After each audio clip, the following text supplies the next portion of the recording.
தீபம் ஜ்வலிக்க கோலம் எழுதி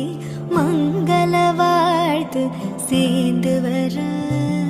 சுமங்கலி மாதர் ஆரத்தி எடுக்க